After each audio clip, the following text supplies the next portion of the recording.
Moj gost čiji je književnost počela iz bunta i koji se čini mi da je tako raspoložen da i ovoga jutra priča o tome kako se trudio i kako je uspeo da održi oganj bunta svih ovih godina. Marko Vidojković, pisac. Dobro jutro.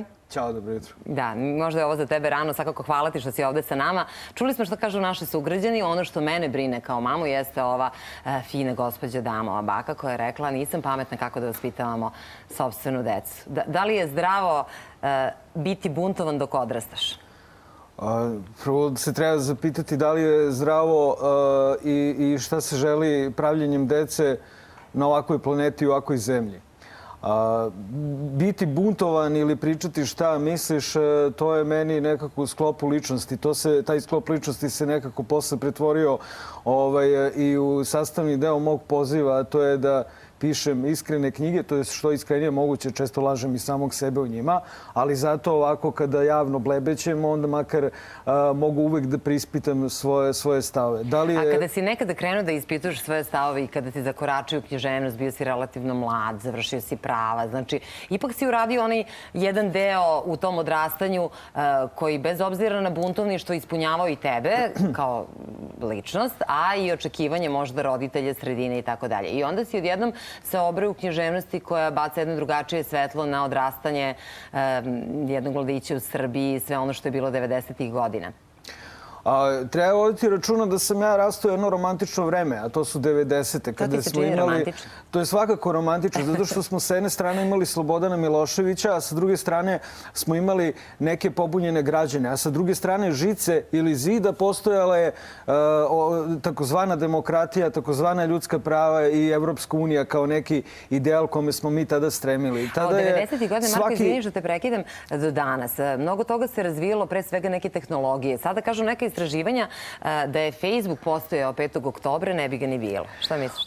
Sada smo stigli do situacije u kojoj, pre svega, ako pokušaš da se pobuniš, ne znaš protiv čega da se pobuniš. Moramo shvatiti da su ovde, da našim životima i da su na vlasti, da našim životima upravlja, kako bih rekao, šaka kriminalaca i diletanata, koja je u direktnom dogovoru sa tom zapadnom demokratijom. Nemojmo da se uopšte mi varamo kada dođemo u situaciju da se pitamo kako ovde sada se ukidaju neke emisije ili ne znam nija šta, zašto se Vučić ponaša kao autokrata, šta se ovo dešava. Treba imati u vidu da je on došao ovde na vlast da bi odradio ili, kako bi on rekao, rešio pitanje Kosova i zato taj zapad stoji nem, zato što je dobro, ali Vučić najgori najgori... Kako smo pričali o 5. oktobru i onome što se dešavalo od tada, ništa od tih pitanja se nije rešilo.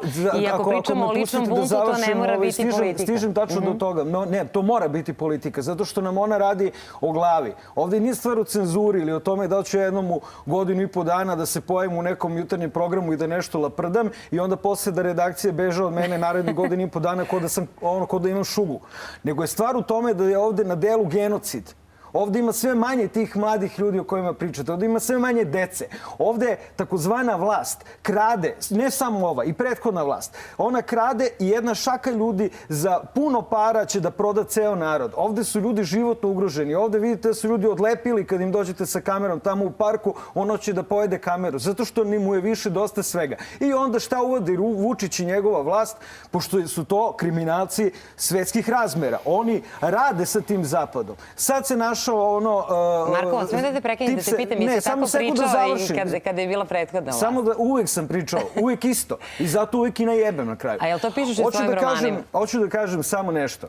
Ljudima koji se pale na proteste preko Facebooka i ljudima koji se pale na to da je komunalna policija mnogo loša i ne znam nija šta. Znate, ako nećeš da plaćaš kartu za prevoz, ti se onda švercuj. Nema od toga da praviš politički problem.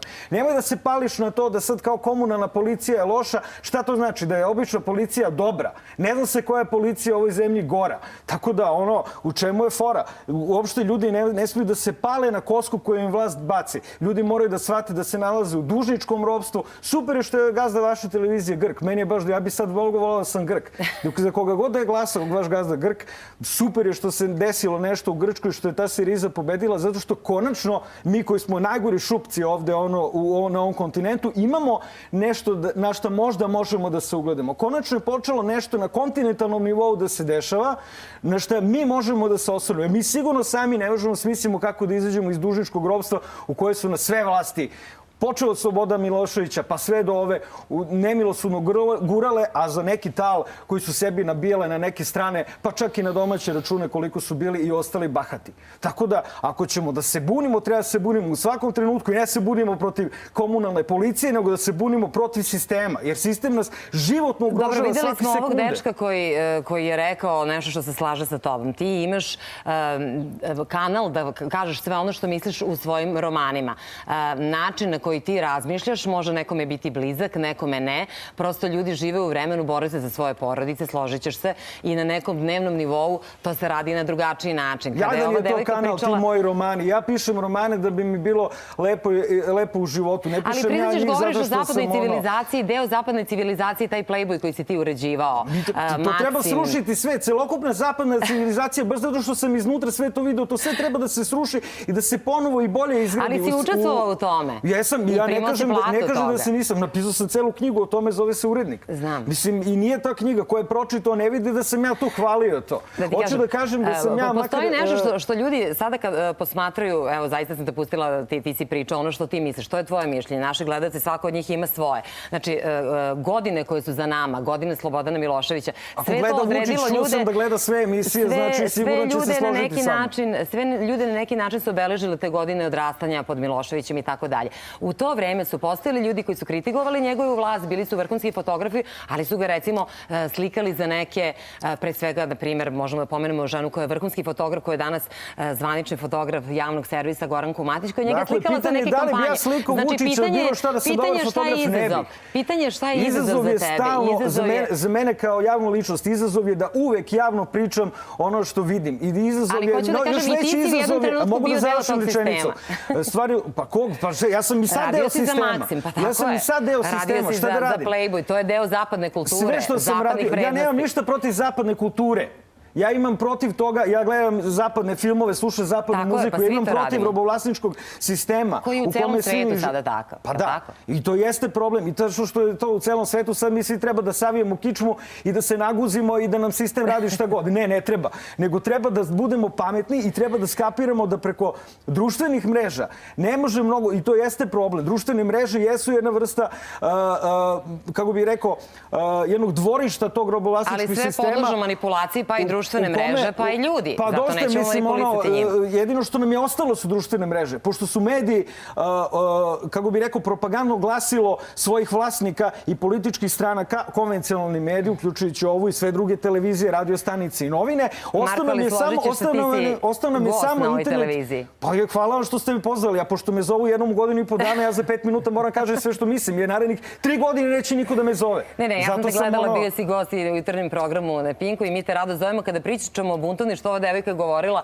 o nekom kreativnom porivu. Ja sam se iskreno nadala da ćeš govoriti o tome, da je to ono što... Ja posle 10 romana napisanih, posle 10 knjiga objavljenih i posle 15 godina pisanja knjiga, sad kad bi došao u jutarnji program i pričao o svojim kreativnim porivima, mislim, to je već ono sažvakana priča. Ako pričamo o buntu, imate bunt uživo. Evo, tako izgleda kada čovjek neće da da ni voditelju, ni televiziji, ni Vučiću, ni nikome da mu gazi po glavi. Pogotovo kad mu se otvori tako ovako mala vrata, kad mu se oškrinu ko meni jutros. Jer šta mislite, da je ovo dokaz da ovde nema cenzure? Što sam se ja našao u jednoj emisiji na 2 minuta? Ja mislim da ovde nema cenzure, zaista, zato što smo mi tebe pozvali u gosti, zato što si prošli put bio ovde. Dajte mi da prelistavam štampu ovde svako jutro, vidite što nema cenzure. Dobro, to si radio na jednoj drugoj televiziji. Pa ne, nisam radio svako jutro, nego je ono i posle toga na toj televiziji ispod totalni cirkus. Ko da sam ne znam šta radio, samo sam pričao ono što je istina. Kao i ovde sad. Ok, to je tvoje mišljenje. Znači, videli smo šta ljudi misle, koliko košta da imate sopstveno mišljenje. Hvala ti, Marko, što si bio gost. Košta Boga oca, dragi gledalci. Prošli put si bio gost kada si pričao o tome što pišeš kolumnu u jednim sportskim novinama, kao što si uređivao Playboy, više se može čitati tvojim iskustvima. Na tim sportskim novinama je pisalo 100% bez politike, zato što sam ja pisao unutra i onda kao ajde da ljudima ono, meni izgleda da piše bilo bez politike, zato što sam profesionalac, a ovde piše očigledno 100% politike. Dobro, sada ćemo da vidimo kako informacije dođu do medija, pa i do nekih najbližih saradnika. Pre svega zna se da uvek od najbližih saradnika, ako govorimo o svetskim zvezdama i o nekim javnim ličnostima, od njih procure te informacije. U slučaju hollywoodskih zvezda se misli na saradnike, telohranitelje, stiliste, poslugu. Evo, ovim temama ćemo pričati u nastavku emisije Tačno 9. Vi ostanite sa nama, naš gost je bio Marko Vidojković.